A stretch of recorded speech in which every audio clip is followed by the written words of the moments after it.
அனைவருக்கும் வாழ்க வளமுடன். இணையத்தில் இணைந்துள்ள அனைவருக்கும் வாழ்க வளமுடன். வாழ்க வையகம், வாழ்க வையகம், வாழ்க வளமுடன். இப்ப நம்ம பிரேயர் ஸ்டார்ட் பண்ணிக்கலாங்க. இறை வணக்க பாடல்.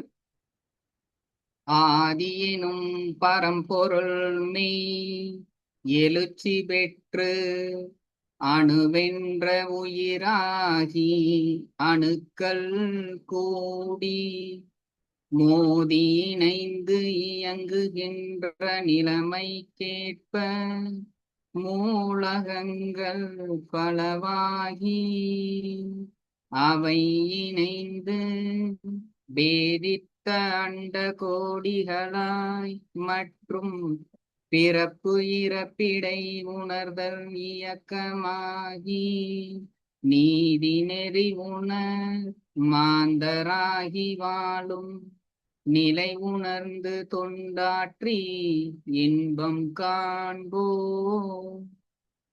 குரு வணக்கம்.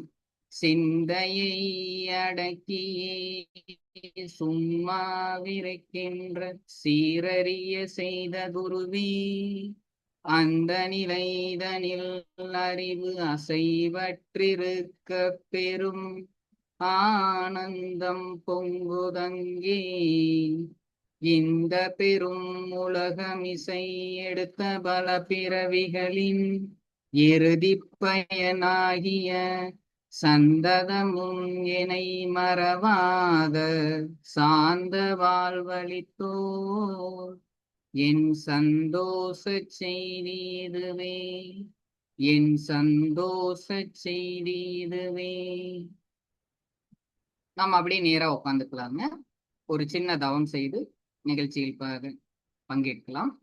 கண்களை மூடி உட்காந்துக்கலாம். நாம் அமர்ந்துள்ள இடத்தை சுற்றிலும் நல்ல தெய்வீக ஆற்றலே நிரம்பின அருட்பேராற்றல் உடலிலே உயிரிலே அலையலையாக பாய்வதை உணர்கிறோம்.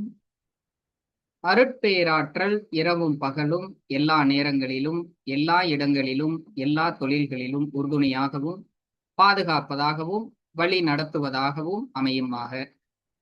அன்னைக்கு வணக்கம், தந்தைக்கு வணக்கம், ஆசான் வேதாத்ரி மகரிஷி அவர்களுக்கு வணக்கம். தவம் துரியம் தொடக்கம் ஆகினை. புருவ மத்தியில் மனம் வைத்து தவம் ஏற்றுவோம்.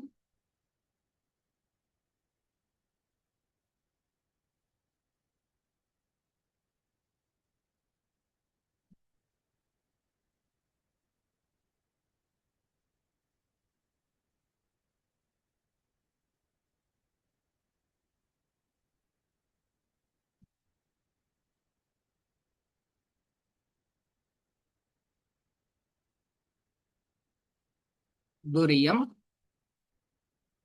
உச்சந்தலையில் மனம் வைத்து தவம் ஏற்றுகிறோம்.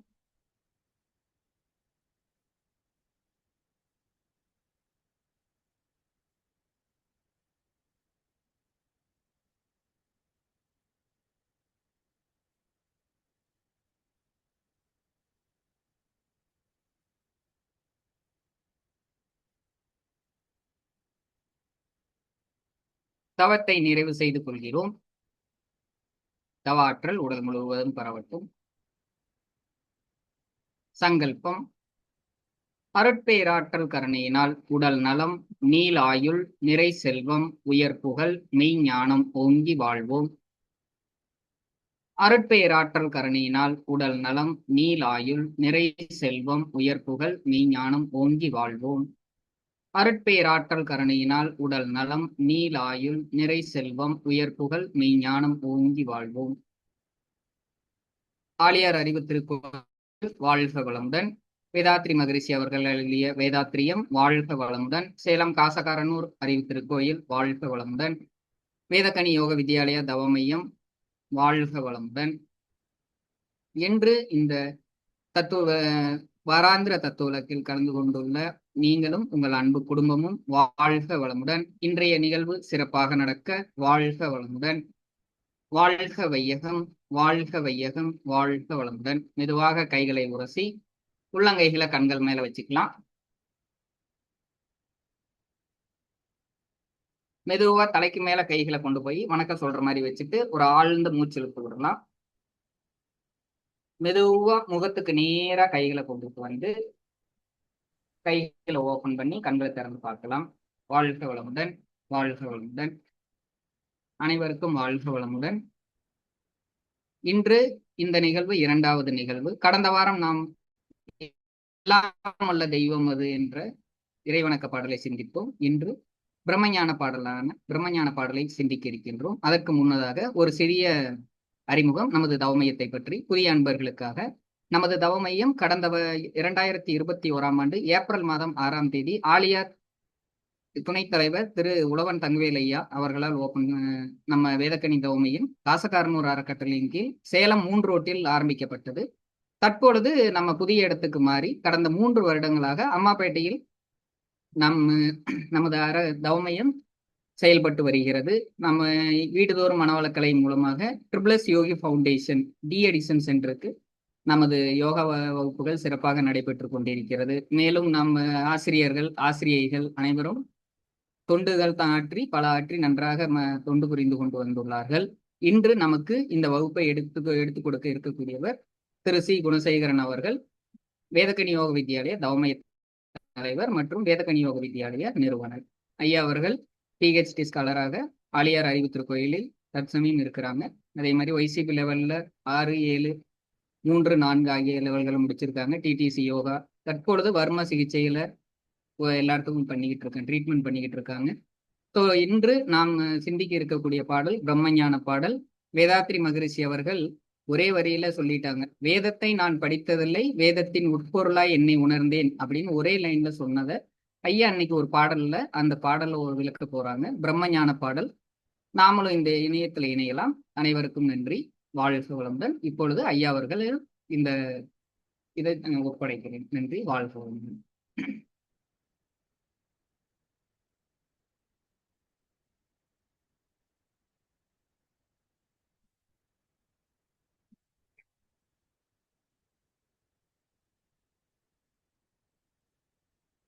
ஐயா ஸ்கிரீன் தெரியுதுங்க ஐயா. வாழ்க வையகம், வாழ்க வையகம், வாழ்க வளமுடன். குரு வாழ்க, குருவே துணை.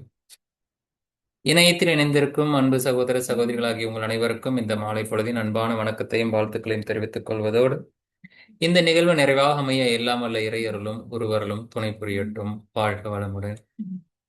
சென்ற வாரம் நாம பார்த்தது எல்லாம் வல்ல தெய்வம் அது அப்படிங்கிற ஒரு இறைவணக்க பாடலை நம்ம பார்த்தோம். அதனுடைய விளக்கம் பார்த்து அதிலிருந்து அதனுடைய தொடர்ச்சியாக இந்த வாரம் பிரம்ம ஞானம் அப்படிங்கிறதுக்காக அந்த ஒரு பாடல் பிரம்ம ஞானம் அப்படிங்கிறது ஒரு கோர்ஸ். அது அருள்நிதியெல்லாம் முடிச்ச பிறகு பிரம்ம ஞானம் எடுக்கிறதுக்காக நம்ம ஆழியார்ல ஒரு தவம் நடத்துவாங்க. ஒரு கோர்ஸ், 3 நாள் கோர்ஸ். அதுல தான் இந்த பிரம்ம ஞானம் அப்படிங்கிறது இருக்கும். இதை பத்தின ஒரு பாடல் தான் இந்த பிரம்மஞான பாடல் அப்படிங்கிறது. இந்த பாடல்ல என்ன இருக்கு அப்படின்னா, இந்த பாடல்ல இல்லாதது அப்படின்னு ஒண்ணு இல்லை. அது எல்லாமே இதுலயே இருக்கு. சர்வமும் இதுக்குள்ள அடங்கும்.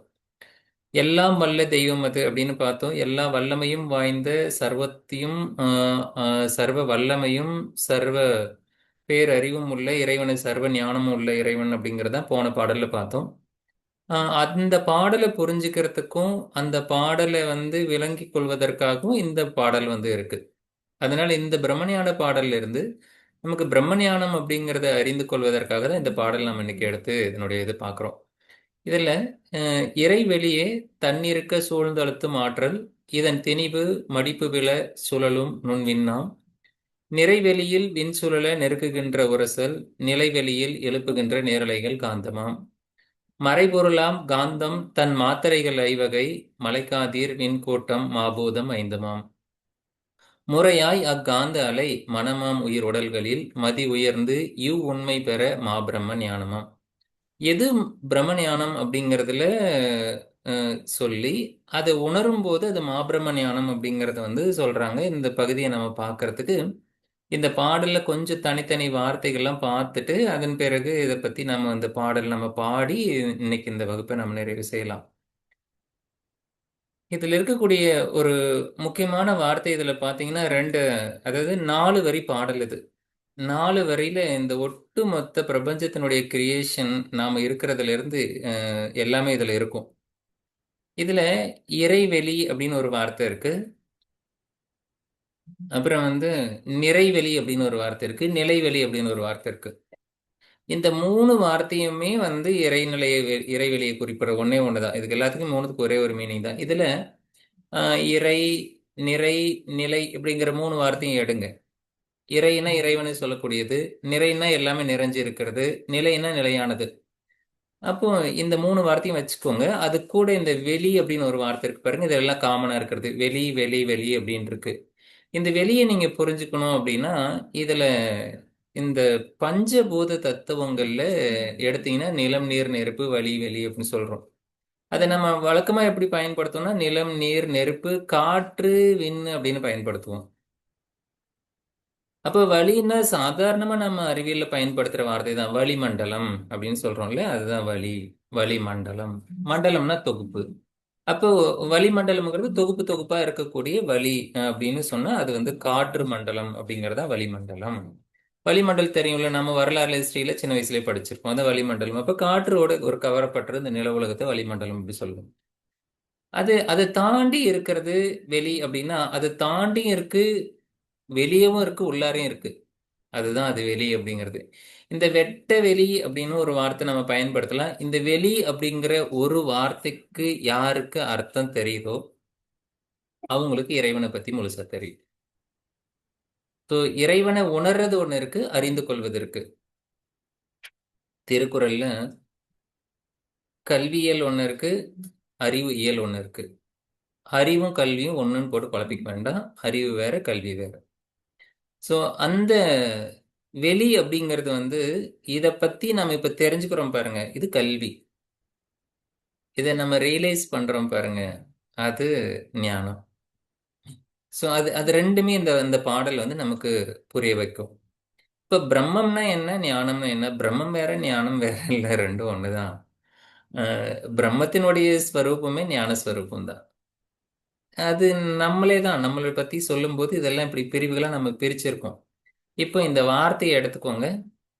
வெளி அப்படிங்கிற ஒரு வார்த்தை, ஆகாஷ் அல்லது வெட்ட வெளி அப்படிங்கிறது. சரி, இதுல இறைவெளி அப்படின்னு ஒரு வார்த்தை இருக்கு. இதுல எம்டி ஸ்பேஸ்ன்னு சொல்றோம். ஆனா அது உண்மையிலேயே அது எம்டி என்ன கிடையாது. இந்த வெளிக்குள்ளார என்ன இருக்கு அப்படின்னா விண்துகள் இருக்கு. இந்த விண்துகள் வந்து ரொம்ப நுண்ணிய துகள், தன்னைத்தானே சுழலும் தன்மை உடையது. விண்துகள் உருவாகிறதுக்கு என்ன காரணம், அது சுழல்வதற்கு என்ன காரணம் அப்படின்னு சொன்னா, இறைவெளியோட அந்த இறைவெளிக்கு வந்து ஒரு கேரக்டர் இருக்கு. தண்ணீருக்கு சூழ்ந்து இழுத்து மாற்றுறது, தன்னைத்தானே சூழ்ந்து அழுத்திக் கொள்ளும் தன்மை எதற்குடையது. இந்த ஒரு வார்த்தைக்கான அர்த்தம் புரிஞ்சுக்கிறது மட்டும்தான் கொஞ்சம் கடினமானது. மீதி எல்லாம் நீங்க விண் என்ற துகளுக்கு வந்துட்டோம்னா போதும். விண் என்ற துகள்ல இருந்து நம்ம அதுக்கப்புறம் காற்று, காற்றெல்லாம் ஒண்ணா சேர்ந்து நெருப்பு, நீர், நிலம் இப்படி வந்துருவோம். இது நுணுகி போறதுக்கான ஒரு வழிமுறை தான் இந்த பாடல் வந்து கிளியரா கொடுத்துருக்கும். இப்போ இதனுடைய சிலபஸ் இந்த பாடல் என்ன இருக்கு அப்படின்னு பார்த்தோம்னா, நம்ம நம்ம இருக்கிற இடத்துல இருந்து போக முடியும். ஸ்தூலத்துல இருந்து சூக்ஷ்மத்துக்கு போறதுக்கு ட்ரை பண்ணி, உடல் நம்ம கிட்ட இருக்கு, பரு உடல். இந்த உடல் வந்து நம்ம கிட்ட இருக்குன்னு சொல்றதா இல்ல நாமளா இருக்கோமா அப்படின்னா இந்த உடல் தான் நாம நினைச்சிட்டு இருக்கோம். இப்ப பாருங்க, இந்த உடல் நாமளா இல்ல நம்மளோடதா அப்படின்னா நம்மளுடையதுதான். இப்ப நம்ம வந்து கண்ணு தானம் பண்ண முடியும்னு வச்சுக்கோங்களேன். கண்ணு தானத்தை பண்றோம். இந்த கண்ணை வந்து வேற ஒருத்தருக்கு கொடுத்துடுறோம். அந்த கண்ணு முன்னாடி வந்து இவ்வளவு நாள் இப்ப வந்து உதாரணத்துக்கு ஒருத்தர் இறந்துடுறாரு. இறந்து போறவரோட கண்ணை எடுத்து இன்னொருத்தருக்கு கொடுத்துட்றாங்க. அவருக்கு அந்த கண்ணு தெரியுது. இப்ப அந்த கண்ணு முன்னாடி அவங்க அம்மாவோ அப்பாவோ வந்து நின்னாங்கன்னா உடனே அந்த கண்ணுல பார்த்து பயங்கரமா எக்ஸைட் ஆகி நல்ல வேளை நீ வந்துட்டீங்க அம்மா அப்படின்னு சொல்லி ஓடி போய் கட்டி பிடிச்சாலும் அந்த கண்ணு யாருன்னே தெரியாது. அப்போ உடல்ல இருக்கக்கூடிய எந்த உறுப்புகளை நீங்க அந்த மாதிரி நீங்க மாத்தினாலும் மாத்தி வச்சாலும் அந்த உறுப்புகளுக்கு நாம யாருன்னே தெரியாது. அப்ப இந்த உடம்பு நம்மள இருந்து வேறுபட்டு இருக்கக்கூடிய ஒரு பொருளாக இருந்தாலும் இப்போதைக்கு நம்ம அதோட சேர்ந்து இருக்கிறோம். அதுதான் நம்ம சம்யோகம் அப்படின்னு சொல்லுவோம். இங்க உடல் அப்படிங்கிற ஒரு விஷயத்தை பத்தி ஒரு அபிப்பிராயம், ஜஸ்ட் உடலை பத்தி ஒரு ஒரு கான்செப்ட் புரிஞ்சுப்போம், வச்சுப்போம் நம்மள்கிட்ட. அதுக்குள்ளார உயிர்னு ஒண்ணு இருக்கு. இந்த உயிர் அப்படிங்கிறது நாம் இது வரைக்கும் பார்த்தது இல்லை. ஆனா இந்த உயிர் இருக்கா இல்லையாங்கிறத எதை வச்சு நம்ம கெஸ் பண்றோம்? ஒரு டெட் பாடியை வச்சு நம்ம அனலைஸ் பண்ணிக்கிறோம். ஒருத்தர் வந்து டெத் ஆயிட்டாங்க அப்படின்னா நாம் உட்காந்து அழுவோம், இல்லைன்னா ஃபீல் பண்ணுவோம். ஏன் அப்படின்னா நாம் இன்னும் உயிரோடு இருப்போம், நம்ம இருக்கிறதுனால தான் அழுகுறோம், இல்லைன்னா அழமாட்டோம். ஏன்னா நமக்கு வந்து இந்த உடலும் இந்த உயிரும் சேர்ந்து இருக்கு. இந்த உடல் தெரியுது, உயிர் தெரிய மாட்டேங்குது, ஆனா உயிர் இருக்கிறத உணர்றோம். இந்த ரெண்டு சேர்ந்த காம்பினேஷன் தான் நம்ம சம்யோகம், இது ரெண்டு சேர்க்கைன்னு சொல்றோம். இந்த ரெண்டு மட்டும் சேர்ந்தது இல்லாம இதுக்கு நடுவுல ஒரு பொருள் வந்து ஒரு பாலமாக செயல்படுது, அதுதான் மனம் அப்படிங்கிறது. இந்த உயிர் இருக்கிறது தெரியுது, மனம் இருக்கிறது தெரியுது. இந்த மனம் அப்படிங்கிறதும் நம்மளால மறைபொருளா தான் இருக்கு. மனம் வைத்து கொண்டது, இந்த மனமே நானாக அஹ், நம்மக்கிட்ட காட்சிப்படுத்திட்டு இருக்கு, உணர வச்சிட்டு இருக்கு. ஆனா இந்த மனதையும் நம்மளால முழுசா புரிஞ்சுக்க முடியல. இதை வேதாத்ரி மகரிஷி எவ்வளவு அழகா சொல்றாரு அப்படின்னா, மனம் அப்படிங்கிறது ஒண்ணு இல்லாத மனிதர்களே இல்லை, மனம் இல்லாத மனிதர்களே இல்லை, மனதை அறிந்த மனிதர்களும் இல்லை. இதுவரைக்கும் மனதை முழுமையாக அறிந்த மனிதர்களும் இல்லை. அப்ப இந்த மனதை அறிந்து கொள்வதே ஒரு மிகப்பெரிய எஃபோர்ட். இப்படி இந்த உடல், உயிர், மனம், இந்த காம்பினேஷன்ல இருக்கிற இந்த மூணு சேர்ந்து தான் நம்முடைய வாழ்க்கை நடைபெற்று கொண்டிருக்கிறது. இந்த மூணை பத்தி தெரிஞ்சுக்கிறது தான் நம்ம வாழ்க்கையில நம்முடைய நோக்கம். உடம்பு மட்டும்தான் அப்படின்னா அதுக்குள்ள இருக்கக்கூடிய உயிர், அதுக்குள்ள இருக்கிற மனம், இதெல்லாம் தெரிஞ்சுக்கிட்டோம்னா நம்ம வந்து இந்த பிறவியினுடைய நோக்கத்தை முழுமையா நம்ம அடைஞ்சிட்டோம் அப்படின்னு அர்த்தம். சரி, இந்த உடல், உயிர், மனம் இதை தாண்டி இதெல்லாம் எதனால ஆயிருக்கு அப்படின்னா இந்த மூணுமே பஞ்சபூதங்களால தான் ஆயிருக்கு. இந்த பஞ்சபூதங்களை வந்து 5 பூதம் அல்லது மகாபூதம் அப்படின்னு சொல்லுவோம். இது பஞ்சபூதங்கள் இருக்கு. அந்த பஞ்சபூதங்களை மேல ஒரு லைன்ல பார்த்தோம். இந்த பஞ்சபூதங்கள்ல எதனால ஆயிருக்கு அப்படின்னா காந்தம் அப்படிங்கிற ஒன்னால ஆயிருக்கு. இந்த பஞ்சபூதங்களுக்கு முன்னாடி காந்தம்னு ஒண்ணு இருக்கு. இந்த காந்தம் எதுல இருந்து உருவாகுது? நேரலைகள் காந்தம்னு போட்டிருக்கோம். இந்த காந்தம் எதுல இருந்து உருவாகுது அப்படின்னா இந்த விண் என்ற துகள்ல இருந்து உருவாகுது. இந்த விண் என்ற துகள்ல இருந்து காந்தம் உருவாகுது. அந்த காந்தம் 5 வகையாக தனக்குள்ளாரையே மாற்றம் அடையுது. அதான் தன்மாத்திரைகள்னு சொல்லக்கூடியது. அப்ப இது தன்மாற்றம் அடைந்து உடம்புக்குள்ளார மாற்றம் அடையும் போது 5 புலன்கள் வழியாக 5 விதமான உணர்வுகளை நமக்கு கொடுக்குது. அதனாலதான் இதுக்கு வந்து தன்மாத்திரைகள் அப்படின்னு பேரு. இப்ப நமக்கு என்னெல்லாம் தெரியணும்? பஞ்சபூதங்களை பத்தி ஒரு ஐடியா இருக்கு. நிலம், நீர், நெருப்பு, காற்று வரைக்கும் நமக்கு எல்லாருக்கும் ஒரு நல்ல புரிதல் இருக்கும். அதை தாண்டி விண் அப்படிங்கிறத பத்தின புரிதல் வந்து கொஞ்சம் எல்லாரும் எவ்வளவு எக்ஸ்பிளைன் பண்ணாலும் ஆளாளுக்கு ஒரு கருத்துக்கள் இருந்தாலும் அதுல ஏதோ ஒரு குறைபாடு இருக்கும். அதே போல மனதை பத்தி யார் எவ்வளவு எக்ஸ்பிளைன் பண்ணாலும் அதை பத்தி ஒரு ஒரு சந்தேகம், அது முழுமை அடையாது, இருந்துகிட்டே இருக்கும். அதுக்கப்புறம் நம்ம உடம்புக்குள்ளார உயிரை பத்தி அதை பத்தி அறிஞ்சு வச்சிருக்கோமா அப்படின்னா அதுமே ஒரு குறைபாடு இருந்துகிட்டே இருக்கும். உடலை பத்தி முழுசா தெரிஞ்சு வச்சிருக்கோம்னா அதுவும் இருக்காது. இப்போ உடலை பத்தி தெரிஞ்சவங்க எல்லாமே வந்து இப்போ அனாட்டமி பிசியாலஜி படிச்சதுனால டாக்டர் எல்லாம் படிச்சிருந்தாலும் கூட அந்த உடல்ல இருக்கக்கூடிய முழுமையான அமைப்பு படிக்க முடியுது, முழுமையா படிக்க முடியல, செயல் படிக்க முடியல, முழுசா படிக்க முடியல. இப்படி உடலை பத்தியும் இப்படி எதுல பார்த்தாலும் இந்த ஏதோ ஒரு இடத்துல நமக்கு வந்து சந்தேகங்கள் இருந்துகிட்டே இருக்கும்.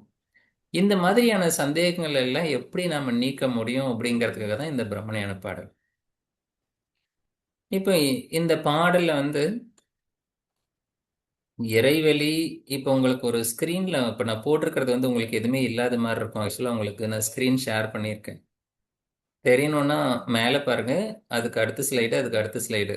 இப்போ நான் போட்டிருக்கிறது வந்து உங்களுக்கு ஒரு ஒரு ஸ்லைடு, அது உங்களுக்கு எப்படி தெரியுதுன்னா பிளாக் அப்படின்னு சொல்லலாம், இல்லை டார்க்கா இருக்கு அப்படி சொல்லலாம். நீங்க நான் கேள்வி கேட்டேன்னா உங்களுக்கு என்ன தெரியுது ஸ்க்ரீன்ல அப்படின்னு கேட்டா நீங்க ஒன்றும் தெரியல அப்படி சொல்லலாம் இல்லை ஆன்சரு. ஆனா என்ன தெரியுது அப்படின்னா இறைவன் தெரியுது, இறைநிலை தெரியுது. இறைவன் எப்படி இருக்கும்னா இப்படிதான் இருக்கும். இப்போ இந்த இந்த இப்ப ஸ்லைட்ல உங்களுக்கு என்ன டிஸ்பிளேல தெரியுதோ அந்த ஸ்கிரீன் அதுதான் உங்களுக்கு இறைவன் அப்படிங்கிறது. இந்த இறைவெளி அப்படிங்கிறது வெட்ட வெளி. இது எங்க இருக்கு அப்படின்னா முழுவதும் இந்த பிரபஞ்சம் முழுவதும் அப்படிதான் இருக்கு.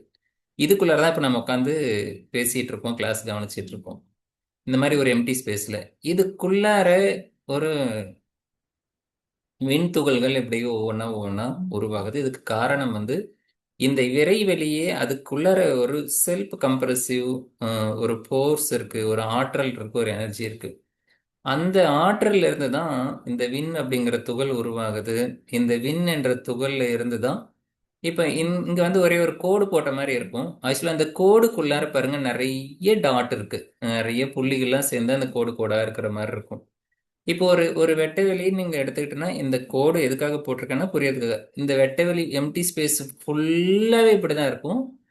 நம்ம கண்ணுல தெரியணுங்கிறதுக்காக எல்லாத்தையும் மறைச்சு வச்சுட்டு ஒரே ஒரு லைன்ல இருக்கிற மாதிரி மட்டும் வச்சிருக்கேன்.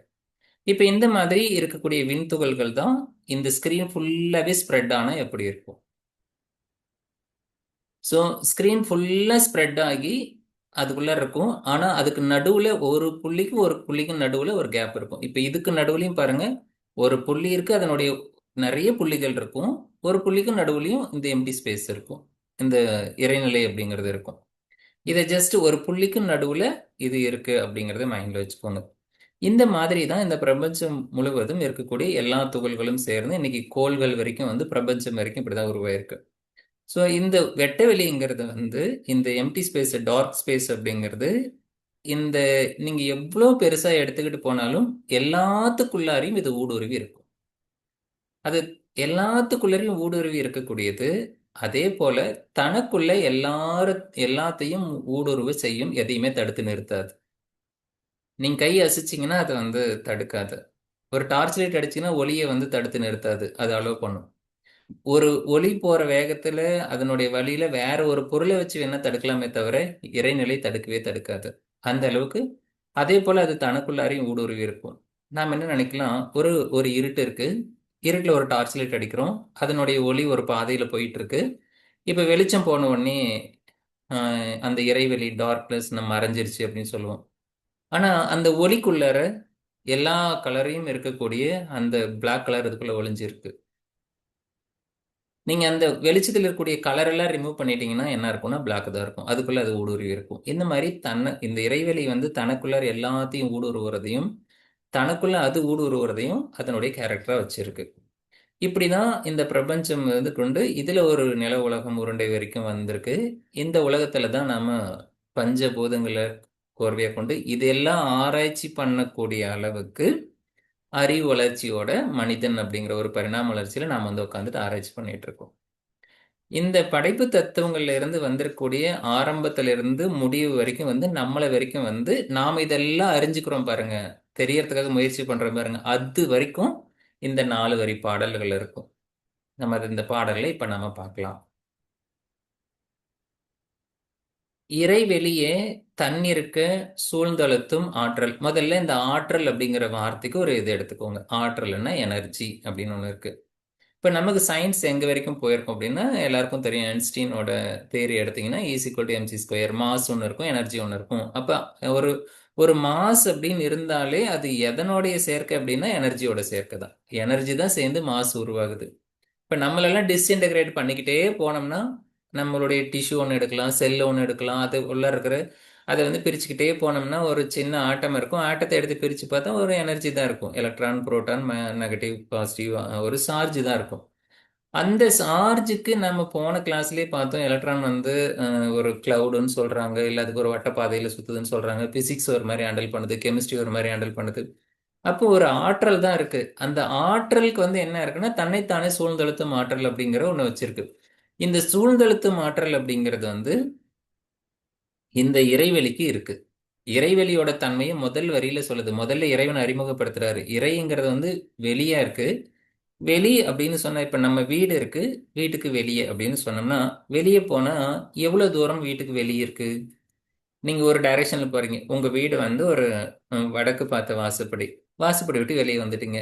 ஓகே, அந்த வெளிங்கிறது எவ்வளவு தூரத்துல முடிவடையும். அதுக்கு வந்து நீங்க நில உலகத்தையே ஒட்டிக்கிட்டே போனீங்கன்னா திரும்ப போயிட்டு சுத்திட்டு திருப்பி இந்த பக்கம் வந்து அதே இடத்துக்கு வந்துருவீங்க. உலகம் தாண்டி ஸ்ட்ரெயிட்டா போனீங்கன்னா உலகம் உருண்டையா இருக்கு, அதனால நீங்க அதே இடத்துக்கு வருவீங்க. ஆனா ஸ்ட்ரெயிட்டா போனா எல்லையே இருக்காது. அதுதான் வெளி அப்படிங்கிறது. அப்ப இறைவெளிங்கிறதுக்கு வந்து எல்லை கிடையாது. அது வெளிங்கிற வார்த்தையை அப்படிதான் பயன்படுத்துறாங்க. அப்ப இறைவெளிங்கிறது அதுக்குள்ள அப்படி எல்லையே இல்லாத அந்த இறைவெளிக்குள்ளார தான் தன்னைத்தானே சூழ்ந்து அழுத்தக்கூடிய ஒரு ஆற்றல் இருக்கு. இந்த ஆற்றல்னால என்ன உருவாகும்னா, இந்த சூழ்ந்தழுத்து ஆற்றத்தினால அது வந்து ஒரு மடிப்பு போல சுழண்டு, எப்படி வந்து ஒரு கடல்ல வந்து அலை வந்துட்டே அப்படி மேடு பள்ளம் ஏறி இறங்கிட்டே இருக்கும். அதுக்கப்புறம் ஒரு லெவலுக்கு மேல அந்த அலை எப்படி உருவாகுது அப்படிங்கிறதையும் மகரிஷி வந்து விளக்கமா சொல்லியிருப்பாரு. கடல்ல போய் கடற்கரை பீச்சில் உட்காந்தீங்கன்னா தண்ணி வருது. திரும்ப வந்து அங்க ஏன் அலை உருவாகணும்? கொஞ்சம் தூரத்துல தள்ளி பார்த்தோம்னா கொஞ்சம் சலனம் இல்லாம அமைதியா இருக்கு. அப்ப தண்ணி வந்து தரையை நோக்கி வருது. வந்த தண்ணி தரையில வந்து நிக்க முடியல. அது ரிட்டர்ன் போகுது. ரிட்டர்ன் போகும்போது ஏற்கனவே வந்துட்டு இருக்கிற தண்ணி மேல் பக்கமா தரையை நோக்கி வந்துட்டு இருக்கு. அதை நம்ம போய் இது மோதிக்க முடியாது. அதனால அதை மேல விட்டுட்டு இது கீழே அடியில புகுந்து போறதுனால வந்த தண்ணி மேலே ஏற ஆரம்பிக்குது. இப்படி அந்த தண்ணி ஏறும்போது சில இடத்துல அது சுழன்று விழுவதும் உண்டு. அது அப்படியே ஒரு ஒரு ரொட்டேஷன் ஆகும். அந்த மாதிரி இந்த ஒரு இறைவெளி அப்படிங்கிறது வந்து மடிப்பு விழுந்து அதுலேருந்து ஒரு நுண் துகள் வந்து நுண் துகள் அப்படிங்கிற அந்த வார்த்தையும் பயன்படுத்தியிருக்காரு. இங்க இருக்கிற ஒவ்வொரு வார்த்தையுமே பெரிய பெரிய வார்த்தை. நுண் அப்படின்னா அது வந்து சிறியது அப்படின்னு அர்த்தம். எவ்வளவு சிறியது அப்படின்னா மனித மூளையால திங்க் பண்ண முடியாத, கற்பனை பண்ண முடியாத அளவுக்கு சின்னது. அதனாலதான் விண்ணை நம்மளால புரிஞ்சுக்க முடியல. இப்ப விஞ்ஞானம் அப்படின்னு ஒண்ணு சொல்றோம். விஞ்ஞானத்துக்கும் மெய்ஞானத்துக்கும் ஒரு வித்தியாசம் இருக்கு. இந்த விஞ்ஞானம் அப்படிங்கிறது நாம விஞ்ஞானிகள்னு சொல்றோம். ஆனா வேதாத்ரி மகரிஷி அவங்களை விஞ்ஞானிகள்னு சொல்லக்கூடாது அப்படின்னு சொல்றாரு. ஏன் அப்படின்னா விஞ்ஞானம் அப்படிங்கிற ஒரு வார்த்தை இருக்கு. இந்த விண் அப்படிங்கிறத ஞானத்துக்கு விசேஷ ஞானம் அப்படிங்கிற ஒரு வார்த்தையும் இருக்கு. இப்ப இந்த விண் என்ற துகளை வந்து பயன்படுத்தி அதுல இருந்து காந்தத்தை நம்ம பயன்படுத்துறோம். ஆனா அது எப்பேற்பட்டது அப்படிங்கிறது நமக்கு முழுசா தெரிய மாட்டேங்குது. அதை பத்தின ஞானம் நமக்கு இல்லை. எப்ப இந்த விண் என்ற துகளை பத்தி, இந்த நுண் விண்ணை பத்தி முழுமையான ஞானம் யாருக்கு வருதோ அவங்க தான் தன்னை உணர்ந்தவங்க, ஞானம் அடைஞ்சவங்க, அவங்க தான் ஞானி. ஸோ அந்த அளவுக்கு ஒரு ஆழமான வார்த்தை தான் இந்த நுண் விண்ணு அப்படின்னு சொல்றது. இந்த நுண் விண்ணு இருக்கு. இதுக்கு என்ன கேரக்டர் இருக்குன்னா அது தன்னைத்தானே சுழலுது. ஏன் சுழலுதுன்னா அது சுழல்றதுக்கு காரணமும் இந்த சூழ்ந்தழுத்த மாற்றல் தான்.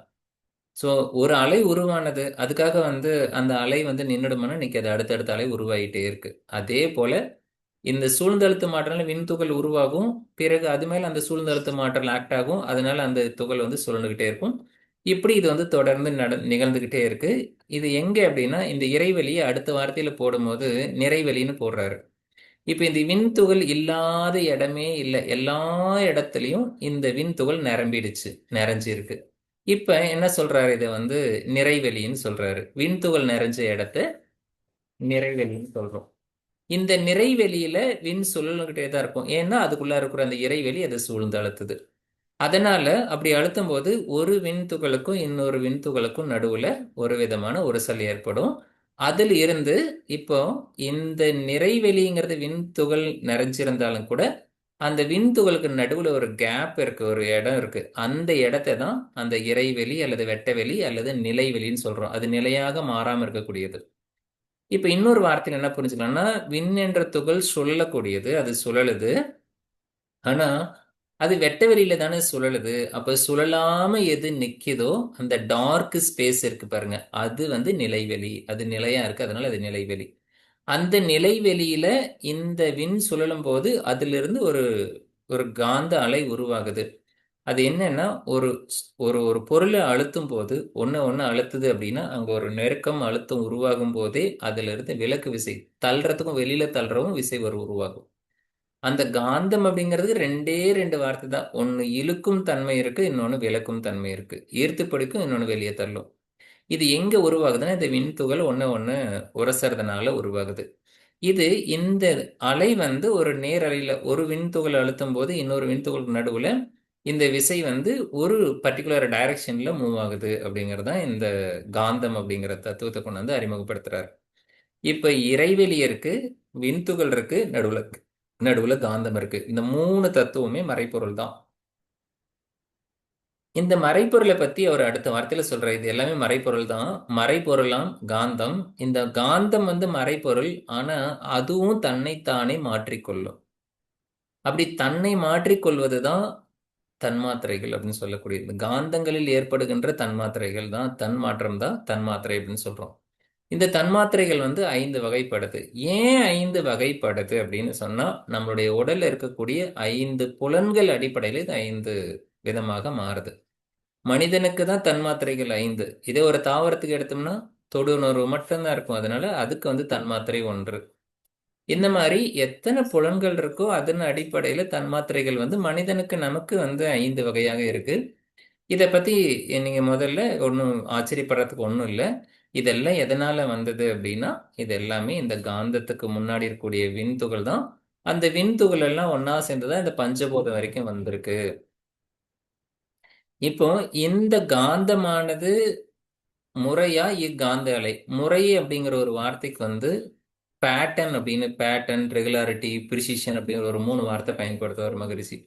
ஸோ இதை நம்ம வந்து 3 குணங்களோட தியரி வந்து நம்ம சாங்கிய பிலாசபிலேருந்து இதை நம்ம எடுத்து படிச்சோம்னா, சாங்கிய பிலாசபியோட 25 தத்துவம் இருக்கக்கூடிய தியரியோட தமிழாக்கம், தமிழ்ல சொல்லக்கூடிய ஒரு பாடல் தான் இந்த பாடல். அப்ப அதுல பார்த்தோம்னா அந்த முறை அப்படிங்கிறது ஒரு 3 குணங்கள்ல இருந்து எப்படி புத்தி, மகத்து, தன்மாத்திரா இதெல்லாம் உருவாகுதோ அதே தான், அதே முறையில தான் இது இங்க முறை அப்படிங்கிற பயன்படுத்தியிருக்காங்க. இந்த காந்த அலை இதுதான் மனமாக நம்ம உடல்ல இயங்குது. இதை ஒரு இடத்துல வேதாத்திரி மகரிஷி உயிரின் படர்க்கை நிலை மனம் அப்படின்னு கொடுத்திருப்பாரு. அப்ப இந்த உயிர் அப்படிங்கிறது உயிர்ல இருந்து மனம் உருவாகுது அப்படின்னா, அப்ப இந்த விண் துகளுக்கும் இந்த உயிர் துகளுக்கும் ஏதோ சம்பந்தம் இருக்கு. அது ஒண்ணும் இல்ல. உடம்ப விட்டு வெளியில இருந்தா அதை விண்துகள்னு சொல்றோம். அந்த விண்துகள் ஒரு டைரக்ஷன்ல மூவ் ஆச்சுன்னா அது எதனாலையும் தடுக்க முடியாது. உடம்புக்குள்ள இந்த பக்கம் புகுந்து அந்த பக்கம் போய்கிட்டே இருக்கும். ஒரு வீடு இருக்கு, அந்த பக்கம் புகுந்து அந்த பக்கம் போயிட்டு இருக்கும். நடுவுல நிலவுங்கிற உருண்டை வருதா, இந்த பக்கம் புகுந்து அந்த பக்கம் போயிட்டே இருக்கு. இப்படி விண்துகள் ஒண்ணுல புகுந்து போகக்கூடிய அளவுக்கு அது ரொம்ப சின்னது, நுண்ணியமானது. இந்த உடம்புக்குள்ளாரையும் நுழைஞ்சு அந்த பக்கம் போய்கிட்டே இருக்கும். அப்படி உடல்ல நுழைஞ்சு போகக்கூடிய ஒரு இடத்துக்கு அது வந்து உயிர் துகள்னு சொல்றோம். இந்த உயிர் துகள்ல இருந்து வெளியேறுகின்ற ஒரு காந்தம் தான் மனம் அப்படிங்கிறது. அந்த மனமானது நம்ம உயிர்ல இருந்து உடல்ல எல்லா டைரக்ஷன்லயும் அது போகும். அது போகும்போது 5 புலன்கள்ல மோதும் போது 5 விதமான தன்மாத்திரைகளை உணர்றோம். இதெல்லாம் நாம தெரிஞ்சுக்கிறது வந்து எப்பன்னா ஒரு உயர்ந்த மதி அப்படிங்கிறது ஆழ்ந்த சிந்தனையில இதெல்லாம் கிடைக்கும். அதாவது தியானத்துல கிடைக்குங்கிறத மதி உயர்ந்து அப்படின்னு ஒரு வார்த்தை கொடுக்குறாரு. உண்மை பெற அப்படிங்கறது வந்து என்னன்னா நம்ம ரியலைஸ் பண்ணும். அது வந்து ரியலைஸ் தான் பண்ண முடியும் அப்படிங்கறது அது. அப்படி பண்றது வந்து மெடிடேஷன்ல பண்ணி அச்சீவ் பண்ணும்போது அப்ப ஒரு ஞானம் உருவாகும். இப்ப இதெல்லாம் நமக்கு கேள்வி ஞானம். இதெல்லாம் நமக்குள்ளார அப்படி ஒரு புரிதல் உருவாக்கும். அதுதான் மாபிரம்ம ஞானம் அப்படிங்கிறது. சோ இந்த வகையில வந்து இந்த மாபிரம்ம ஞானம் அப்படிங்கிற வரைக்கும் இந்த பாடலை வந்து ஒரு 4 வரியில கொண்டு வந்து கொடுத்திருக்காங்க. இப்ப இந்த பாடலை வந்து அஹ், நீங்க யாராவது ஒருத்தர் அன்மியூட் பண்ணிக்கோங்க. நம்ம எல்லாருமே பாடலாம். பாடும்போது இதுல வந்து ஒரே ஒரு இது என்னன்னா, இதுல வந்து இந்த கிரீன் கலர்ல இந்த லைன்ல இருக்கும்போது 2வது லைன்ல கிரீன்ல ஒரு இது இருக்கும். அது என்ன அப்படின்னா அந்த வார்த்தையை மட்டும் 2 தடவை நம்ம உச்சாரணை பண்ணணும் அர்த்தம். அவ்வளவுதான், வேற ஒண்ணும் இல்லை. ஸோ யாராவது ஒருத்தர் அன்மியூட் பண்ணிக்கிறீங்களா?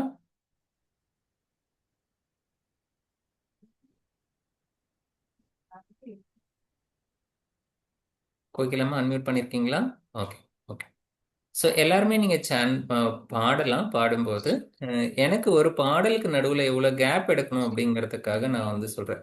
ஏன்னா இதுல ஒருத்தர் மட்டும் எடுக்க முடியும், அன்மியூட் பண்ணிக்க முடியும். ஏன்னா 2 பேர் எடுத்தீங்கன்னா இந்த ஜூம் மீட் வந்து அது மிக்ஸ் ஆகி கன்ஃபியூஸ் ஆகும். ஓகே, கோகிலாமா மட்டும் கூட பின்னாடி பேக்ல இருக்காங்க. உங்களுக்கு அவங்க கூடவே சேர்ந்து இப்ப நான் பாடுறதை நீங்க காதுல கேட்டுக்கோங்க. அதுக்கு பிறகு நீங்க பாடுங்க. இதுக்கு வந்து எந்த விதமான ராக தாளம் அப்படியெல்லாம் எந்த கண்டிஷனும் கிடையாது. ஸோ நம்ம வாயில வந்த மாதிரி இந்த பாடலை வந்து பாடுறதா. இந்த பாடல் வரிகளை நம்ம ட்ரை பண்ணலாம். பிரம்மஞான பாடல், பிரம்மஞானத்துக்காக இருக்கக்கூடிய மகரிஷி அருளப்பட்ட ஒரு அற்புதமான பாடல். இறைவெளியே தன்னிருக்க சூழ்ந்தழுத்தும் ஆற்றல், சூழ்ந்தழுத்தும் ஆற்றல். இறைவெளியே தன்னிருக்க சூழ்ந்தழுத்தும் ஆற்றல், சூழ்ந்தழுத்தும் ஆற்றல். அவ்வளவுதாங்க, சூப்பர். ஸோ இதே போலதான் இப்ப என்ன பண்ண போறோம்னா இந்த வார்த்தையை 2 தடவை பாடிட்டு இந்த லைனை ஃபுல்லா கம்ப்ளீட் பண்ண போறோம். அப்போ இந்த ஒரு வரி, அதாவது 4 வரியில இந்த பாடலை நம்ம கம்ப்ளீட் பண்ண போறோம். சூப்பர். உங்க வாய்ஸ் கிளியரா தான் இருக்கு. நான் பாடுறேன், எனக்கு பின்னாடி நீங்க ஃபுல்லா பாடுங்க. இந்த இந்த வரி ஃபுல்லா பாட போறேன். இறைவெளியே தன்னிருக்க சூழ்ந்தழுத்தும் ஆற்றல் சூழ்ந்தழுத்தும் ஆற்றல் இதன் தெளிவு மடிப்பு விழ சுழலும் முன்பின்னாம் சுழலும் முன்பின்னாம். ட்ரை பண்ணுங்க. இறைவெளியே தன்னிருக்க சூழ்ந்தழுத்தும் ஆற்றல் சூழ்ந்தழுத்தும் ஆற்றல் இதன் திணிவு மடிப்பு விழ சுழலும் நுண்விண்ணாம். நிறைவெளியில் விண் சுழல நெருக்குகின்ற உரசல் நெருக்குகின்ற உரசல் நிலைவெளியில் எழுப்புகின்ற நேரலைகள் காந்தமாம். நிறைவெளியில் விண் சுழல நெருக்குகின்ற உரசல் நெருக்குகின்ற உரசல் நிலைவெளியில் எழுப்புகின்ற நேரலைகள் காந்தமாம். மறைபொருளாம் காந்தம் தன் மாத்திரைகள் ஐவகை தன் மாத்திரைகள் ஐவகை மலைக்காதீர்வின் கூட்டம் மாபூதம் ஐந்துமாம். மறைபொருளாம் காந்தம் தன் மாத்திரைகள் ஐவகை தன் மாத்திரைகள் ஐவகை மலைக்காதீர்வின் கூட்டம் மாபூதம் ஐந்துமாம். முறையாய காந்த அலை மனமாம் உயிருடல்களில் மனமாம் உயிருடல்களில் மதி உயர்ந்து உண்மை பெற மா பிரம்ம ஞானமாம். முறையாய காந்த அலை மனமாம் உயிர் உடல்களில் மனமாம் உயிர் உடல்களில் மதி உயர்ந்து உண்மை பெற மா பிரம்ம ஞானமாம். மா பிரம்ம ஞானமாம். வாழ்க வளமுடன் அம்மா. தேங்க்யூ அம்மா. வாழ்க வளமுடன். ஸோ இந்த பாடல்ல இருந்து யாருக்காவது ஏதாவது சந்தேகங்கள் இருக்கு, இந்த வார்த்தைகளுக்கு எனக்கு தான் அர்த்தம் புரியல. ஏன்னா மகரிஷியோட பாடல் பொறுத்த வரைக்கும் பிரம்மஞான பாடல் மட்டும் இல்லை, ஞானக்களஞ்சியத்தில் இருக்கக்கூடிய எல்லா பாடல்களுக்குமே விளக்கம்னு ஒருத்தர் சொல்லணும்னு அவசியம் இல்லை. அந்த அளவுக்கு எளிமையான தமிழ்ல இருக்கும். இருந்தாலும் கூட ஆனா அந்த பாடல்கள் ரொம்ப ஆழமான கருத்துக்களை உடையதுனால யாருக்காவது இந்த வார்த்தைகள் எங்கேயாவது எந்த வரியாவது புரியல அப்படின்னா சொல்லுங்க, நான் சொல்றேன். அப்படி உங்களுக்கு எல்லாமே புரிஞ்சிருச்சுன்னா நீங்க ஃபீட்பேக் கொடுத்துடலாம்.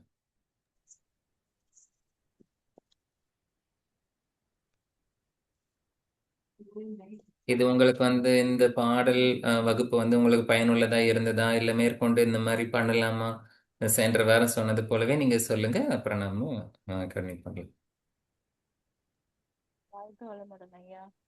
நிச்சயமா வாழ்க வளமுடன். சவுண்ட் கம்மியா இருக்குங்களா? வாழ்க வளமுடன் ஐயா. வாழ்க வளமுடன் கேக்குது. இன்றைய வகுப்பும் ரொம்ப நல்லா இருந்ததுங்க ஐயா. அதாவது ஒவ்வொரு இதை பத்தியுமே, அதாவது நம்மளோட தன்மாத்திரைகள் பத்தி எப்படி அது உருவாகுது, அந்த உடல்னா என்ன, விண்வெளி, அந்த சுத்தவெளி, அந்த இதை பத்தி எல்லாம் நீங்க ஸ்டார்ஸ் பத்தி சொல்லி, இறைநிலை பத்தி, அந்த ஒவ்வொரு கேப் பத்தியும் அது சொல்லும் போது ரொம்ப நல்லா இருந்தது கேட்க கேட்க. இதுதான் பிரம்ம ஞானம் அப்படின்னு கடைசியா முடிச்சது. அதுவும் லாஸ்டா அந்த பாட்டு பாடினது ரொம்ப ரொம்ப நல்லா இருந்தது. இதே மாதிரி நிறைய பாடல்கள் நாங்க கத்துக்கணும் ஐயா. நன்றி. வாழ்க வளமுடன் ஐயா. வாழ்க வளமுடன். கத்துக்கலாம்.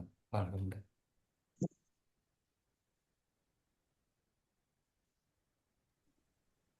ஐயா வாழ்க வளமுடன் ஐயா. வாழ்க வளமுடன் போய்க்கலாமா? வீக்லி இந்த கிளாஸ் ரெகுலரா நம்ம வச்சுக்கலாங்க ஐயா. ரொம்ப நல்லா இருக்கு.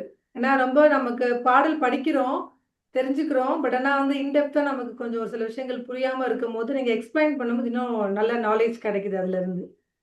ஸோ கண்டிப்பா நம்ம தொடரலாங்க ஐயா. தேங்க்யூ. வாழ்க வளமுடன். வாழ்க வளமுடன்.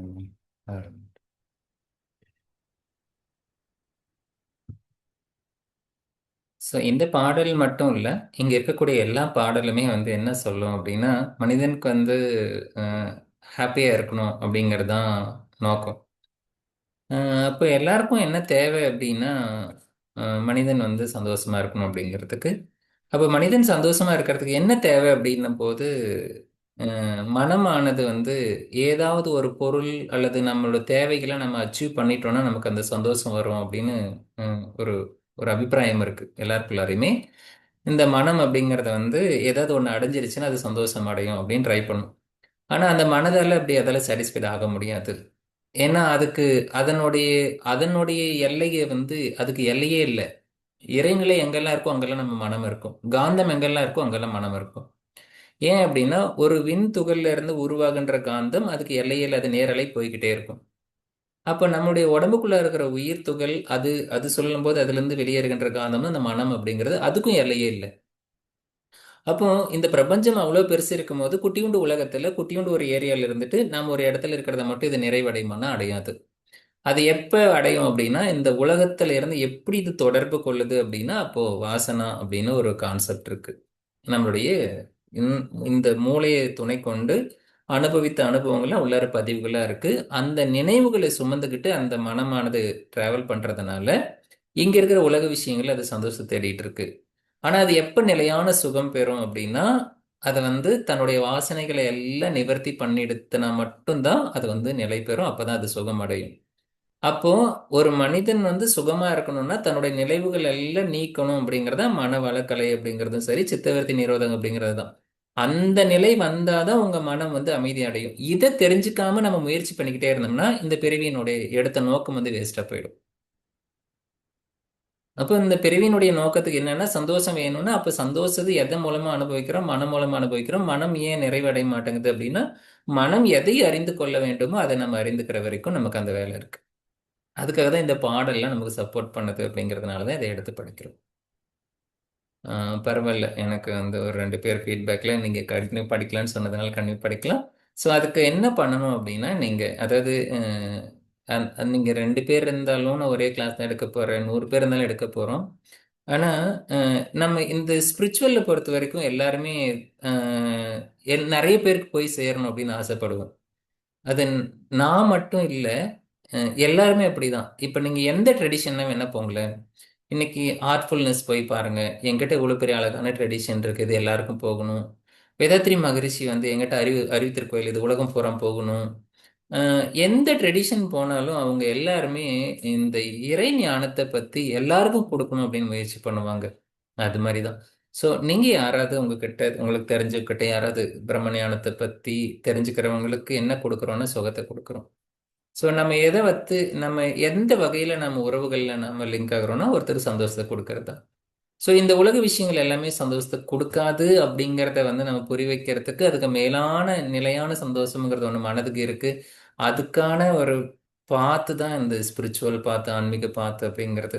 அப்போ அதுக்கான வகுப்பு அப்படிங்கிறதுனால யாருக்காவது இதை நீங்க தெரியப்படுத்தினீங்கன்னா இன்னும் கொஞ்சம் கூட்டம் அதிகமாக அதிகமாக அவங்களுக்கும் பயனுள்ள வகையில் அமையும்.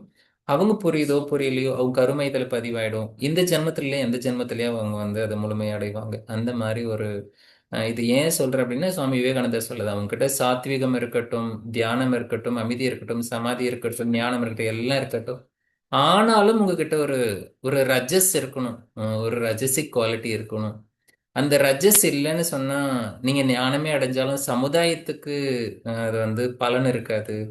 அப்ப நம்மகிட்ட ஒரு ஒரு இயக்கமும் இருக்கணும் அப்படின்னு சொல்லுவாரு. ஸோ அந்த மாதிரி ஒரு ஒரு தொடர்ந்து இயங்கணும் அப்படின்னா அது சமூகத்துல எல்லாருக்கும் பயனுள்ள வகையில் அமையட்டும்.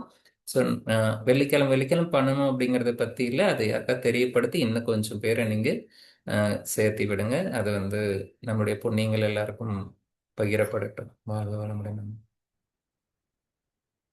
வேற யாராவது ஏதாவது சொல்லணுமா?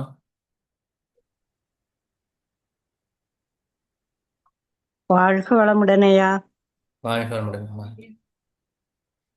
என் விளக்கங்கள் எல்லாம் ரொம்ப அருமையா தெளிவா அழகா சொன்னீங்கய்யா. முறையாய காந்தாலை மனமாம் உயிர் உடல்களில் அப்படின்னு சொல்லும் போதுங்கய்யா, நீங்க அந்த உயிர் துகள்கள் உடல் முழுவதும் எந்த பகுதியில இருந்தும் எல்லா பகுதியில இருந்தும் வெளியேறுகிறது அப்படின்னு சொல்றீங்களா ஐயா? அப்ப நாம அது மனம் இப்ப ஜீவகாந்த அலையே மனம் அப்படின்னு சொல்றோம். அது மூளை வழியாக செலவாகும் போது அது மனமாக படற்கையில் இயங்குகிறதுன்னு சொல்றோம். அப்ப எல்லா இதுலயும் இறங்கும் போதும் அதுவும் அதே மாதிரிங்களா ஐயா? ஸோ அதாவது நமக்கு ஒரு வார்த்தை கொஞ்சம் முன்னாடி போகணும். இந்த காந்தம் அப்படிங்கிறதுக்கு இந்த காந்தத்துல என்ன இருக்குன்னா அதுல ஒரு பேட்டர்ன் இருக்கு. அந்த பேட்டர்ன் அப்படிங்கிறது அந்த முறை அப்படிங்கிறது. இந்த பேட்டர்ன் இப்ப நம்ம மூளை வழியா செயல்படுறது மனிதனம் மட்டும் நம்ம எடுத்து பார்த்தோம்னா நமக்கு அப்படிதான் தோணும். ஜீவகாந்தம் மூளை வழியா செலவாகுது, கரெக்ட். அது நம்மளுடைய உணர்வுகள் ஏற்படுது. இப்போ இந்த பேட்டர்ன், இந்த காந்த அலை ஒரு தாவரம் அப்படிங்கிறத ஒன்று எடுத்துக்கோங்க. ஒரு ஒரு வெட்ட வெளி இருக்கு. ஒரு வெட்ட வெளியில பூமி அப்படி நில உலகம் சுத்திட்டு இருக்கு. அந்த நில உலகத்துல பூமி மேல ஒரு தாவரம் வேரூனி நிக்குது. வேறு பூமியோட தொடர்பு இருக்கு. ஆனா அதுக்கு மேல இருக்கக்கூடிய மரமும் கிளைகளும் இலைகளும் ஒரு வெட்ட வெளியில எம்டி ஸ்பேஸ்ல இருக்கு. அந்த எம்டி ஸ்பேஸ் மேல காத்து படுற மாதிரி அது மேல விண்துகள் படும், அது மேல காந்தம் படும். அந்த காந்தத்துல ஒரு பேட்டர்ன் இருக்கு. அந்த பேட்டர்னை ரிசீவ் பண்ணுது, அது அந்த பேட்டர்னை யூட்டிலைஸ் பண்ணுது. ஆனா அதுகிட்ட மூளைங்கிற ஒரு தனி ஒரு மூளை, அதாவது நியூரான்களால கனெக்ட் ஆன ஒரு மூளை அப்படிங்கிற தாவரத்துக்குள்ளார இல்லை. ஆனா அதுக்குள்ளார நீங்க போனீங்கன்னா ஒரு இடத்துல, ஒரே இடத்துல வாழை மரம், நமக்கு பிடிச்ச இப்ப வெயில் காலத்துக்கு தேவையான பழங்கள் வந்து மாமரம் அப்படிலாம் வச்சுக்கலாம், மாம்பழம் கொடுக்கக்கூடிய மரங்கள்லாம் வச்சுக்கலாம், பழமரம், அதெல்லாம் ஒரே தண்ணி, ஒரே காத்து, ஒரே மாதிரி தான் இருக்கும். ஆனா அதுக்கான பேட்டர்னை தான் அது ரிசீவ் பண்ணும். மாமரம் அது வந்து மாம்பழத்தை மட்டும்தான் கொடுக்கும், வாழை மரம் வாழையை தான் கொடுக்கும். அப்ப எப்படி அதுக்குள்ளார அதனுடைய அதனுடைய ரெகுலாரிட்டி, அதனுடைய ப்ரிசிஷன் எப்படி மாறாம அந்த காந்தத்தை யூஸ் பண்ணுது அப்படின்னா, அதுதான் அந்த காந்தத்தில் இருக்கக்கூடிய அந்த முறை அப்படிங்கிறது. இந்த முறையாய் அக்காந்த அலை அப்படிங்கறது ஒண்ணு புரிஞ்சிருச்சுன்னா, நமக்கு வந்து இந்த யாரு புரிஞ்சு வச்சிருக்காங்கிறதுக்கும் நமக்கு வந்து பதஞ்சலி மகரிஷி வந்து ஒரு ஒரு பாடல் எழுதியிருப்பாரு. பரிணாம தாப சம்ஸ்கார துக்கை குணவருத்தி விரோதாச்ச துக்கமேவ சர்வ விவேகின. விவேகிகளுக்கு தான் இது தெரியும், இந்த 3 குணங்கள் வந்து எப்படி முறையா இதனோட பேட்டர்ன் வந்து மாறிக்கிட்டே இருக்கு அப்படின்ட்டு. அந்த 3 சேஞ்சஸ், இந்த காந்தத்துக்குள்ள இருக்கக்கூடிய 3 சேஞ்சஸ் வந்து நம்ம அணு கொள்கையில் இருக்கக்கூடிய 3 ஆற்றல், எலக்ட்ரான், புரோட்டான், நியூட்ரான் அப்படிங்கறத போன வகுப்புல பார்த்தோம். எலக்ட்ரான் வெளியில இருக்க ஒரு நெகட்டிவ் எனர்ஜி, புரோட்டான் நடுவில் ஒரு பாசிட்டிவ் எனர்ஜி, நடுவில் எதுக்கு நியூட்ரான் தேவையில்லாம இருக்கு அப்படின்ட்டு. அந்த 3 எனர்ஜிக்குள்ள இருக்கக்கூடிய பேட்டர்ன் தான் ஒவ்வொரு அணுவுக்கும் காரணம். அந்த அணுவெல்லாம் ஒன்னா சேர்ந்துதான் இந்த நம்ம பார்க்கக்கூடிய இந்த ஒட்டுமொத்த பிரபஞ்சமும். ஸோ இந்த அலை இருக்கு பாருங்க, அது இப்ப நாம சொல்ற இது அலை வந்து ஜீவனுக்குள்ளார இருக்கும்போது அது ஜீவகாந்தம், வெளியே இருக்கும்போது அது வான்காந்தம். இந்த வான்காந்தம் நம்ம பேசிட்டு இருக்கோம். இந்த ஜீவகாந்தத்துல இப்ப நமக்கு கண்ணுங்கிற ஒரு உறுப்பே ஒண்ணு இல்லை அப்படின்னா, இந்த ஜீவகாந்தம் எது வழியா இயங்கும்? மீதி இருக்கிற 4 புலன்கள் வழியாக இயங்கும். இப்ப அது மாதிரி நீங்க ஒவ்வொன்றா ரெடியூஸ் பண்ணிட்டே போனீங்கன்னா நம்ம கடைசியில மீதி என்னதான் இருக்கும்? புலன்களே இருக்காது. புலன்களே இல்லைன்னா மூளை இருக்கு, மூளை வழியா மட்டும் எப்படி செயல்பட முடியும்?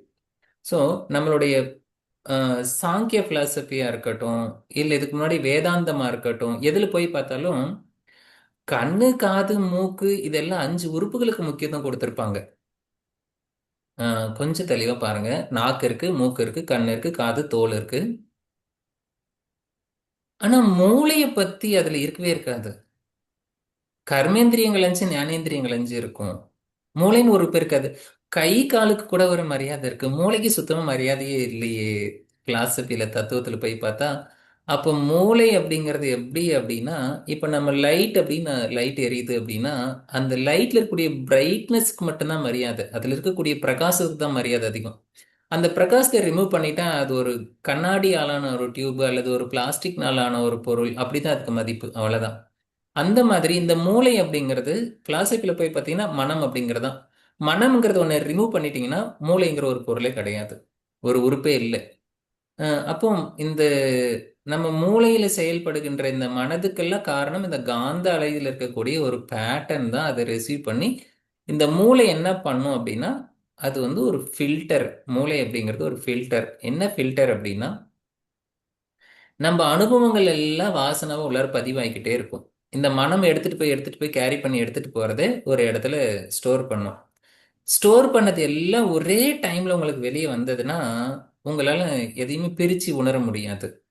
உதாரணத்துக்கு இப்ப நான் கேட்கிறேன், அம்மா நீங்க கடந்த காலையில நீங்க என்ன சாப்பிட்டீங்க அப்படின்னு நான் கேட்கிறேன். இது வரைக்கும் எத்தனை காலை இருந்ததோ அத்தனை நாள் காலையில சாப்பிட்ட எல்லா சாப்பாடும் ஒன்னா வந்து நிக்குது. நீங்க எப்படி நீங்க சொல்லுவீங்க? நான் கேட்கிறேன், அம்மா இன்னைக்கு காலையில என்ன சாப்பிட்டீங்க? இது வரைக்கும் எத்தனை நாள் காலையில் சாப்பிட்டோமோ எல்லா சாப்பாடும் லைனா வந்து டிஃபன் நிக்குது. எப்படி சொல்ல முடியும்? அப்போ நம்ம அனுபவித்த அனுபவங்கள் எல்லாம் உள்ளாரக்கூடிய பதிவு எல்லாம் ஒரே நேரத்துல வெளியே வந்ததுன்னா நம்ம கன்ஃபியூஸ் ஆயிடுவோம். இதுக்குமே மகரிஷி பதஞ்சலி சூத்திரா எழுதியிருப்பார். அப்போ அந்த மாதிரி ஒரு ஃபில்டர் தான் நம்ம மூளை அப்படிங்கிறது. இந்த மூளை அப்படிங்கிறதுக்கு அவ்வளவுதான். அது வழியே நம்ம உள்ளார பதிவு எல்லாமே இருக்கும். வாசனாங்கிறது உள்ளார இருக்கும். வாசனால எதெல்லாம் வெளியே தூக்கிட்டு வருதோ, மனம் அப்படின்னு தனியா ஒரு பொருளே இல்லை. சொல்ல போனா மனதுக்கு வந்து மனம் அப்படிங்கிற ஒரு ஒரு வஸ்து கிடையவே கிடையாது. அப்போ இது என்னதான் அப்படின்னா வெறும் நினைவு அலைகள், அவ்வளவுதான். அந்த நினைவு அலை நமக்குள்ள என்ன பதிவு இருக்கோ அது நினைவு வருது. உறங்கும் போது எல்லாம் மறைஞ்சு போயிடுது, தன்னுடைய சொரூபத்தில் எல்லாம் மறைஞ்சு போயிடுது. கண்ணு முழிச்ச உடனே எது ஞாபகம் வருதுன்னா நானுங்கிறது முதல்ல ஞாபகத்துக்கு வருது. அந்த நானுங்கிறத ஒட்டிக்கிட்டு தான் மீதி எல்லா நினைவுகளும் வெளியே வருது. இந்த நினைவுகளை கழிச்சு பார்த்தீங்கன்னா அப்ப மனம்ங்கிறது ஒண்ணு இருக்காது. அதுதான் மகரிஷி பதஞ்சலி சித்தம் அப்படின்னு சொல்றாரு. தன் புலன்களை அனுபவிக்கின்ற எல்லா அனுபவங்களையும் ஒண்ணு கூட வீணாகுவதே இல்லை, எல்லாமே தனக்குள்ள ஸ்டோர் பண்ணி வச்சுக்குது. அந்த ஸ்டோரேஜ் தான் நம்முடைய வெளிப்பாடு தான் நம்ம மனம் அப்படிங்கிறது சொல்றோம். ஸோ இந்த மனதை பத்தியான ஆராய்ச்சி, அதுதான் சொன்னது முத இந்த வகுப்பே மனதை பற்றி மனமில்லாத மனிதர்கள் இல்லை, அதை முழுமையாக அறிந்தவர்களும் இல்லை. ஸோ அதெல்லாம் இந்த மனதை பத்தியும் இந்த உயிர் உடல் இதை பத்தி காந்த பத்தி எல்லாம் யாருக்கெல்லாம் உணர்வா இருக்கோ அவங்க தான் மாபிரமணியானம் அப்படிங்கிறது. இதுக்கெல்லாம் என்ன பண்ணணும் அப்படின்னா நீங்க பேசாம மெடிடேஷன் பண்ணுங்க, அதுல அகத்தாய்வு பண்ணுங்க. ஸோ ரமண மகரிஷி அதான் சொல்லுவார், நான் யார் என்ற விசாரணம் பண்ண பண்ண உங்களுக்கு இது முழுமையடையும். வேதாத்ரி மகரிஷி அதை தான் சொல்லுவார், நான் யார் என்ன நீங்க கேள்வி கேட்க கேட்க அதுக்கான பதில் எப்ப சேருதோ அப்போ உங்களுக்கு அது முழுமை வந்துடும் அப்படின்ட்டு. ஸோ அவ்வாறு தான் இந்த பாடல் அமைக்கப்பட்டிருக்கம்மா. வாழ்க வளமுடன். இப்படி ஒவ்வொரு வரைக்கும் ஒவ்வொரு வார்த்தைக்கு பேசினா மணிக்கணக்கில் பேசிட்டு இருக்கலாம். நான் 1 மணி நேரத்துக்குள்ள எனக்கு 3/4 மணி நேரம் கொடுத்துருக்கேன். 3/4 மணி நேரத்துக்குள்ள கொஞ்சம் கொடுத்துருக்கேன். நான் டீட்டெயில் எல்லாம் சொல்லலை, ஜஸ்ட் இப்படி இருக்கு அப்படிங்கிறது தெரியணுங்கிறதுக்காக சொல்லியிருக்கோம். ஓ, நன்றிங்க ஐயா. வாழ்க வளமுடன். வாழ்க. புரியுதுங்க ஐயா. ஓகேங்க, நன்றிங்க. ஸோ நிறைவு பண்ணிக்கலாமா? நிறைவா நம்ம அப்படி மியூட்லேயே இருக்கட்டும், என் கூட சேர்ந்து உலக நலனுக்காக உலக நல வாழ்த்து பாடலாம். உலக நல வாழ்த்து.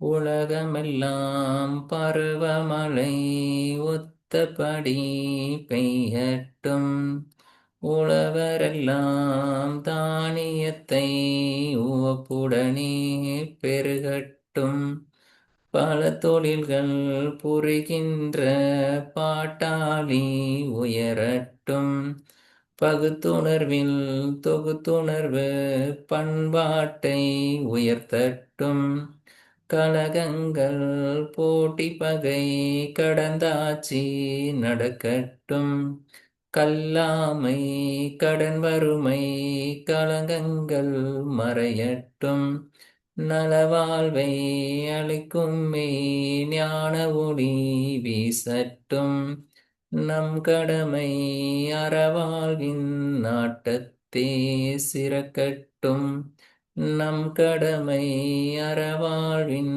நாட்டத்தே சிறக்கட்டும், நம் கடமை அறவாழ்வின் நாட்டத்தே சிறக்கட்டும்.